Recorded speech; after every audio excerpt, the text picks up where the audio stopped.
In 2008, an FBI agent named B.J. Kang knocked on the door of a hedge fund manager's Manhattan apartment at 6 in the morning. He had been listening to his phone calls for 2 years. He had heard him receive tips about corporate earnings before they were made public. He had heard him trade on those tips and make millions, and he had recorded all of it. This is Ledger and Crime, and this is the Raj Rajaratnam story. Raj Rajaratnam was born in Sri Lanka in 1957 and came to the United States to study engineering before pivoting to finance. He built a career as a technology analyst at Needham & Company and developed a reputation for deep research and a genuine understanding of the semiconductor industry. In 1992, he co-founded Galleon Group, a hedge fund focused primarily on technology stocks. Over the following decade and a half, Galleon grew into one of the most successful hedge funds in the world. By 2008, it was managing approximately $7 billion in assets. Rajaratnam was worth an estimated $1.8 billion. He was a titan of the technology investment world, respected by peers, celebrated in the press, and connected to some of the most powerful people in business and finance. What his investors did not know was that a significant portion of Galleon's impressive returns were built on insider information. Rajaratnam had spent years cultivating a network of sources inside major corporations, investment banks, consulting firms, and even other hedge funds who fed him material, non-public information. Earnings figures before they were announced, merger discussions before they were disclosed, and strategic decisions before they were made public. He paid for this information in cash, in tips on other stocks, and through reciprocal favors. He traded on it systematically and profitably, and he believed he would never be caught. The investigation that brought him down began not with a wiretap, but with a relatively routine securities fraud case involving a technology company called Polycom. Investigators tracing suspicious trading patterns before a Polycom earnings announcement identified a pattern that pointed toward Galleon. What followed was an unprecedented decision by federal prosecutors and the FBI. They would use wiretaps to investigate a hedge fund manager. Wiretaps had been used extensively in organized crime prosecutions for decades. They had almost never been used on Wall Street. Rajaratnam's prosecutors decided that if his network operated like a criminal conspiracy, it should be investigated like one. The wiretap recordings that resulted were extraordinary.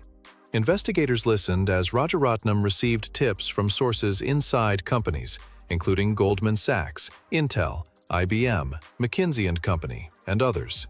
They heard him discuss trades in real time with co-conspirators. They heard the casual confidence of a man who had been doing this for years and had no reason to believe anyone was listening. One of the most significant sources in Rajaratnam's network was Rajat Gupta, the former global managing director of McKinsey & Company and a board member of Goldman Sachs. Gupta had access to Goldman's most sensitive boardroom discussions. In 2008, during the height of the financial crisis, Gupta called Rajaratnam within minutes of a Goldman Sachs board meeting, at which Warren Buffett's $5 billion investment in Goldman had been discussed and approved. Rajaratnam traded on that information before it was made public. The call between Gupta and Rajaratnam was recorded. It became one of the most damaging pieces of evidence in the entire investigation. Gupta was not paid in cash for his tips. Prosecutors alleged that the arrangement was more sophisticated. Rajaratnam provided Gupta with investment opportunities and financial benefits through various structures that obscured the quid pro quo. Gupta was eventually convicted separately on securities fraud and conspiracy charges in 2012 and sentenced to 2 years in federal prison. The Rajaratnam network extended far beyond Gupta. Prosecutors ultimately identified dozens of individuals who had provided insider information to Galleon or received tips from Rajaratnam.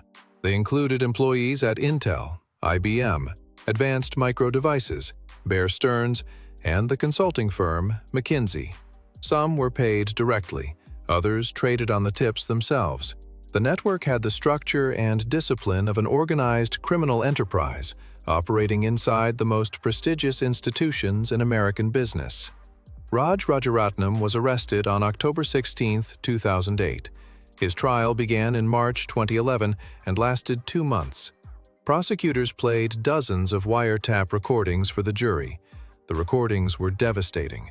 Rajaratnam's defense argued that his trades were based on legitimate research and analysis, that the conversations captured on tape were part of normal information gathering rather than illegal tipping. The jury did not accept that argument.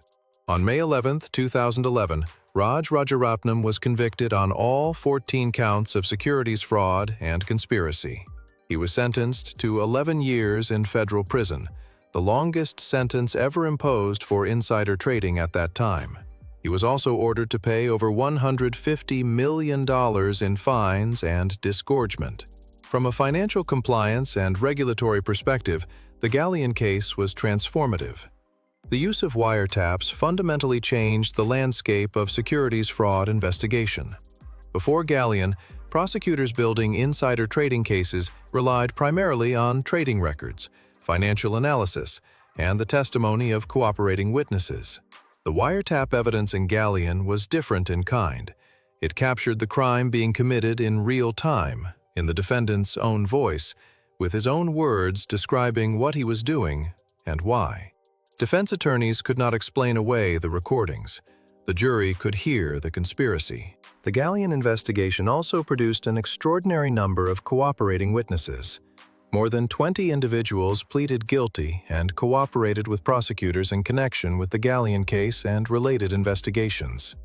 The network of cooperation extended across multiple firms and multiple industries.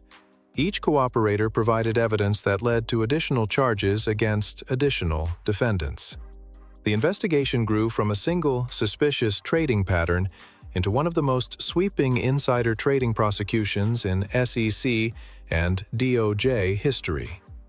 The SEC's parallel civil investigation reinforced the criminal case.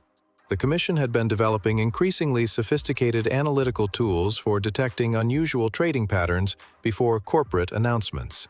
The pattern recognition that first flagged Galleon was part of a broader effort to use data analysis to identify potential insider trading at scale.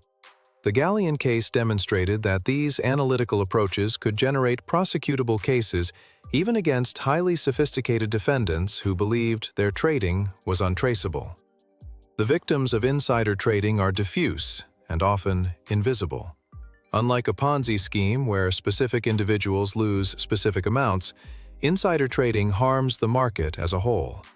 Every investor who sold a stock to Galleon at a price that did not reflect information Rajaratnam already possessed received less than fair value for their shares. Every investor who bought a stock that Galleon sold before bad news became public paid more than a fully informed market would have demanded. The harm is real, but it is spread across millions of ordinary investors who will never know they were on the other side of Rajaratnam's trades. The Galleon case produced lasting changes in how Wall Street operates. Compliance programs at hedge funds, investment banks, and public companies significantly expanded their controls around the handling of material, non-public information. Attorneys at major firms began advising clients that conversations that previously seemed routine, calls with board members, discussions with analysts, information shared at conferences, could constitute criminal exposure if they involved non-public information and were followed by trading. The casual information networks that had characterized parts of the hedge fund industry for decades became significantly more dangerous to maintain. The red flags in Rajaratnam's operation were visible in retrospect, though difficult to detect in real time.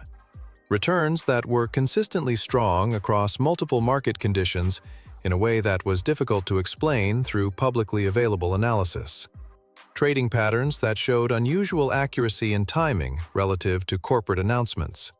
A network of relationships with corporate insiders that went beyond normal analyst contact into systematic information exchange. These patterns exist in the data. The Galleon investigation showed that with the right analytical tools and the willingness to use investigative techniques traditionally reserved for organized crime, they can be detected and prosecuted. Raj Rajaratnam was released from federal prison in 2019 after serving approximately 7.5 years of his sentence. He has largely stayed out of the public eye since. Rajat Gupta, the Goldman board member who tipped him about Warren Buffett's investment, completed his 2-year sentence in 2016. The Galleon case remains the definitive demonstration that insider trading at scale is not a victimless, white-collar technicality. It is a criminal conspiracy that corrupts markets, harms ordinary investors, and undermines the foundational principle that everyone trading in public markets is working from the same information at the same time. The warning for anyone operating in or around the financial industry is clear. Material, non-public information is not a competitive advantage. It is evidence. And as Raj Rajaratnam discovered, the people you trust with your most sensitive conversations may be the ones who end your career. Subscribe to Ledger and Crime for new financial crime cases every week, because the criminals never stop, and neither do we.